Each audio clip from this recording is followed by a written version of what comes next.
안녕하십니까, 노선우입니다.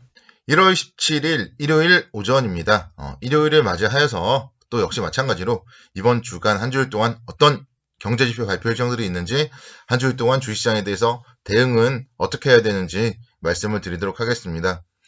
어제 토요일이었는데요. 거리두기 때문에 어디 갈 수도 없고 날씨도 춥고, 그래서 또 하루 종일 또 주식시장에 대해서 여러분들께 어떤 말씀을 드려야 할지 공부를 했습니다. 그래서 그런 저를 위해서 여러분들께서 해드릴 수 있는 건 아무것도 없잖아요. 좋아요, 구독하기, 알림 설정, 그리고 주변 분들께 많은 홍보 부탁드리도록 하겠습니다. 지난주에 여러 투자자분들 좀 많이 힘드셨죠? 또 그리고 어제도 이제 말씀드렸지만 토요일 새벽 마감된 미국 시장도 하락 마감을 해서 그때 금요일에 주식을 줄였어야 됐나? 못 줄였는데 어떡하지? 이런 생각하시는 분들이 지금 정말 많은 것 같아요. 또 반면에 그럼에도 불구하고 그래도 가겠지, 나는 삼성전자 샀어, 갈 거야, 이렇게 버티시는 분들도 많은 것 같아요. 지금 보면은 그래서 투자자들의 심리가 좀 상당히 혼재되어 있습니다. 긍정적인 마인드를 가지고 계신 분들, 근데 이제 그 긍정적인 게 분석을 통해서 긍정적인 마인드를 가지고 있고 확신이 있다면 그건 괜찮습니다. 근데 막연한 긍정적인 마인드는 좀 저는 조심해야 된다 생각이 되고, 특히 요즘에 이제 주식시장에 처음 들어오신 분들, 어제도 말씀드렸지만 삼성전자를 95,000원에 매수했는데 아직도 긍정적으로 마인드를 갖고 계신 분들, 저는 그분들이 손절을 할 때까지의 심리를 보고 싶어요. 그러니까 여러분들도 만약에 주위 분들이 그런 분들이 있다면은, 주위에 인간 지표분들이 있다면, 내 주위에 누가 주식 초보자였는데 삼성전자를 손절했대요, 이런 거를 제 댓글로 달아주세요. 그러면 오히려 그럴 때가 투자의 매수 포인트가 되는 겁니다. 그래서 주식은 좀 잘 공부를 하고 하자, 이렇게 말씀드리고요. 이번 주에 대해서는 좀 말씀을 드리자면, 월요일 날 이제 이재용 삼성전자 부회장 파기 환송심이 진행됩니다. 어떤 판결이 날지, 어떤 주가의 움직임을 보일지 월요일날 그 부분에 대해서는 좀 주목을 해보셔야 되고요. 미국 시장은 월요일날 휴장이에요. 그래서 월요일날 우리 시장 대응은 급할 필요가 없습니다. 월요일 미국 시장이 급등을 해서 화요일날 갭상승으로 출발할 확률이 없기 때문에 월요일날 시장에 대해서는 좀 더 차분하게 대응을 해도 된다. 월요일 미국 시장이 휴장이다. 이 점 여러분들 좀 머릿속에 잘 심어 두시고요. 반면에 월요일날 장중에 이제 중국의 경제지표 발표가 있어요. 중국의 4분기 GDP 발표가 있습니다. 그래서 4분기 GDP 발표 이후에 중국 시장의 움직임에 대해서 여러분들은 좀 체크를 하는 게 중요하지 않나 생각이 됩니다. 화요일 날입니다. 화요일 날은 옐런 재무장관 지명자, 흔히들 이제 옐런 누나라고 하는데, 옐런 재무장관 지명자가 인준 청문회를 펼쳐요. 그래서 청문회가 사실 이제 국내에서도 좀 그렇잖아요.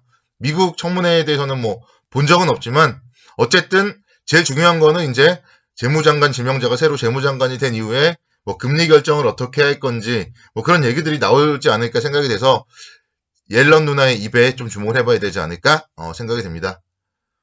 20일 날 수요일 드디어 바이든 정부가 출범을 하는 날이죠. 바이든 미국 대통령 당선자가 이제는 미국 대통령으로 취임을 하는 날이에요. 그래서 대통령 취임 이후에 주가에 대한 움직임, 이런 부분들 체크를 해보셔야 되고요. 저는 21일 날이 이번 주는 가장 좀 중요한 키포인트라고 생각이 돼요. 21일 날 한국의 1월 20일부터 20일까지 수출입 지표 발표가 있습니다. 과연 1월에도 지금 이렇게 춥고 그런데 수출이 잘 됐나? 이게 좀 궁금하고요. 1월에 수출이 잘 됐다면은 1월 21일 목요일에 그 지표 발표가 뭔가 좀 반등 모멘텀이 될 수 있지 않나 생각이 됩니다. 그리고 또 유럽중앙은행 22 통화정책회의도 그날 있어요. 그리고 일본 BOJ의 통화정책회의도 그날 있습니다. 그래서 21일 목요일날 각국의 통화정책 어떻게 발표가 되는지 여부도 좀 상당히 중요할 것 같습니다. 그래서 이번 주에 가장 중요한 날은 21일이다. 그렇게 저는 생각이 되고요. 금요일날 역시 마찬가지 각종 제조업 지수라든가 이런 거 발표가 있는데, 일단은 터닝 포인트가 있다면 목요일일 것이다. 저는 그렇게 일단은 예상을 하고 있습니다. 자, 월요일 주식시장. 월요일 주식시장은 일단 하락 출발의 가능성이 높겠죠. 뭐 꼭 미국이 하락한다고 하락하는 건 아니지만 하락 출발의 가능성이 높을 겁니다. 그렇다면 1월 12일 화요일의 저점 3047포인트가 지지되는지가 상당히 중요합니다. 3047포인트가 지지된다면 3000포인트와 3300포인트의 박스권 대응 유효하다.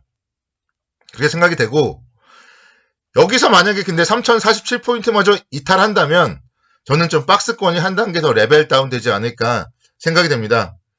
오늘도 보면 지금 어제도 그렇고 좀 각종 증권사의 리포트들 또 그리고 각종 뭐 저처럼 좀 비슷하게 말씀드리는 뭐 나름 고수들 그런 분들에 대해서 서치를 많이 해봤는데 고객 예탁금이 뭐 계속 증가된다?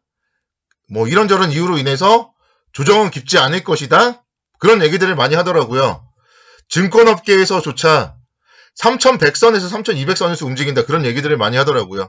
3100선은 이미 이탈했는데 월요일 아침에 또 떨어질 텐데 아마도 제 생각에는 좀 금요일날 이렇게 급락하기 전에 미리 써서 그런 것 같기도 한데 뭐 어쨌든 시장에 대해서 그렇게 너무 보수적으로는 보지 않더라고요. 그래서 그게 오히려 저는 좀 한 번 더 그래도 좀 위험에 빠뜨릴 수 있겠구나 그런 생각을 한번 가져보게 됩니다. 뭐 다른 전문가분들도 다 마찬가지예요. 뭐 개인 투자자들의 고객 예탁금이 늘어나고 있고 그래서 조정은 깊지 않을 것이다. 그런 얘기들을 하는데 실제로 이제 보시면은 지난 금요일에 또 개인 투자자들이 2조 원을 매수했어요.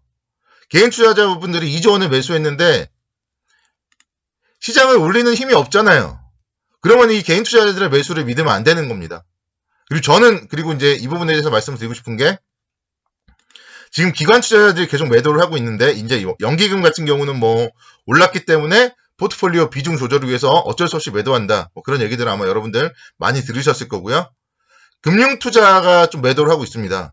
그 부분에 대해서 그래서 주목을 해봐야 되는데 사실 개인 투자자분들이 투자를 함에 있어서 가장 쉽고 가장 편안한 투자가 펀드 투자예요.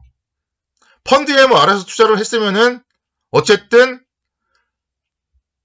1400포인트대에서 3000포인트대까지 올랐으면 계속 적립을 했으면은 그것도 이제 수익이 나는 거잖아요. 근데 이 개인 투자자분들이 지금 펀드 런을 하고 있어요. 개인 투자자분들이 펀드 이거 수익도 별로 안 나네. 내가 직접 투자해야지. 이거 펀드 자금을 지금 계속 빼고 있어요. 그렇기 때문에 기관 투자자분들, 특히 금융 투자자는 주식을 매도할 수밖에 없는 거죠. 자금이 계속 이탈되고 있기 때문에. 그래서 제가 자세하게는 말씀 못 드리지만 전체적인 주식시장에 있는 자금은 크게 늘어나지 않았다. 저는 그렇게 지금 판단이 되네요. 개인 투자자분들의 개인 직접 투자, 고객 예탁금은 늘어나지만 전체적인 주식시장의 파이는 커지지 않았다. 그런 점들 여러분들 한번 잘 생각해 보시면 되고 이 부분도 역시 마찬가지. 본인이 지금 펀드를 어떻게 하고 있는지 본인이 뭐 최근에 펀드를 환매하거나 그러진 않았는지 주변 분들 제가 지금 얘기 드렸던 예를 주변 분들이 하고 있지 않은지 한번 좀 생각을 해보시면 좋을 것 같습니다. 그래서 가장 중요한 포인트는 저는 3047포인트 머릿속에 이건 좀 적어 두시고요. 모니터 앞에도 붙여두세요. 3047포인트가 이탈하면 현금 비중을 더 키워놔야 돼요. 그리고 나서 매수는 좀 제가 지금 말씀드렸던 목요일 이후로 밀어놔야 된다. 이렇게 말씀을 드리도록 하겠습니다. 오늘은 이제 제가 좀 종목에 대한 얘기들을 좀 드릴 시간이 적어요. 그래서 오후장에는 코스닥 시장에 대한 분석 그리고 그럼에도 불구하고 좀 매수해야 될 개별주들에 대해서 제가 설명을 드릴 예정이니까 제가 오후에 올리는 방송도 꼭 반드시 참고해 주시기 바라겠고요. 자, 마무리로 제가 이제 여러분들께 또 숙제를 잠깐 드리겠습니다. 여러분들이 보유 종목 중에서 이런 GS건설 같은 종목들은요. 매도할 필요가 없다고 말씀드렸죠. 시장이 빠질 때 거래가 없어요. 시장이 빠질 때 거래가 없어요. 삼성전기 보시면요. 거래가 확 줄어들죠.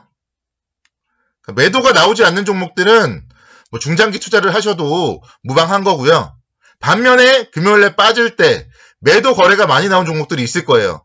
그런 종목들은 여러분들이 잘 보시고 월요일에 제가 말씀드렸던 포인트가 이탈했을 때는 리스크 관리가 필요하다. 이렇게 여러분들께 일요일날은 좀 각자 종목들 준비할 수 있는 그런 말씀을 드리도록 하겠습니다. 자, 오늘 일요일 날씨 추우시니까 집에서 편안한 주말 보내시기 바랍니다. 감사합니다.